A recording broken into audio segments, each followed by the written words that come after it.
अस्सलामुअलैकुम। आमिर मकसूद बसरा ਅੱਜ ਇੱਕ ਹੋਰ ਪੰਜਾਬੀ ਕਹਾਣੀ ਦੇ ਨਾਲ। ਅੱਜ ਦੀ ਕਹਾਣੀ ਦੇ ਵਿੱਚ ਇੱਕ ਕਾਫੀ ਪੁਰਾਣੇ ਦੌਰ ਦੀ ਗੱਲ ਹੈ ਜਦੋਂ ਕੋ ਆਟਾ ਵੀ 10 ਪੈਸੇ ਕਿਲੋ ਹੁੰਦਾ ਸੀ।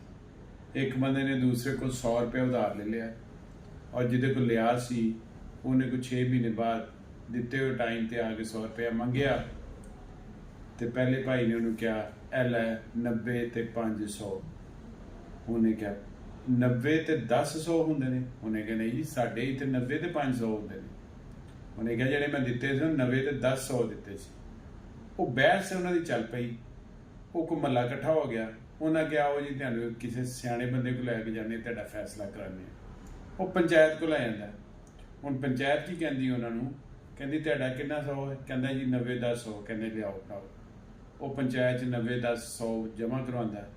ਦੂਜੇ ਨੂੰ ਕਹਿੰਦੇ ਤੇਰਾ ਕਿੰਨਾ ਹੈ? ਕਹਿੰਦਾ ਮੇਰਾ 90 5। ਉਹ ਕਹਿੰਦੇ ਨਹੀਂ ਭਾਈ 90 10 ਹੁੰਦਾ। ਉਹ ਨਹੀਂ ਮੰਨਦਾ।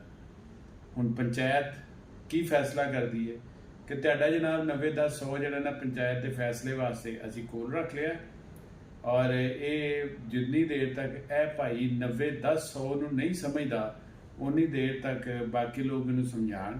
ਜਦੋਂ ਇਹ ਸਮਝੇ ਇਹ 90 10 ਸਾਨੂੰ ਜਮ੍ਹਾਂ ਕਰਾਏਗਾ ਅਸੀਂ ਤੁਹਾਨੂੰ ਦੇ ਦਾਂਗੇ। ਉਹ ਬੰਦਾ ਬੜਾ ਪਰੇਸ਼ਾਨ ਹੁੰਦਾ, ਕਹਿੰਦਾ ਲੈ ਮੈਂ 100 ਲੈਣ ਆਇਆ 100 ਹੋਰ ਦੇ ਬੈਠਾ। ਤੇ ਕੋਲ ਬੈਠਾ ਬੰਦਾ ਉਹਨੂੰ ਦੱਸਦਾ ਹੈ, ਕਹਿੰਦਾ जनाब माड़े ਨੂੰ इंसाफ च हमेशा घाटा ही लभदा। ये वाला आर्टिकल आपने देखा, ये नेवी ब्लू का आपको शलवार कमीज मकसूद गारमेंट्स की शलवार कमीज की टैब में मिलेगा, छोटी छोटी डिटेल्स के साथ।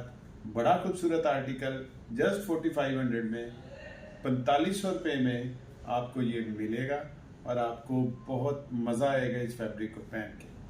तो MAQSOOD.PK ज़रूर विज़िट करें। आपको बहुत खूबसूरत डिज़ाइन शलवार कमीज, कुर्ता, वेस्ट कोट और कैजुअल शर्ट में मिलेंगे। अब आपसे चाहते हैं इजाज़त। अल्लाह हाफिज़।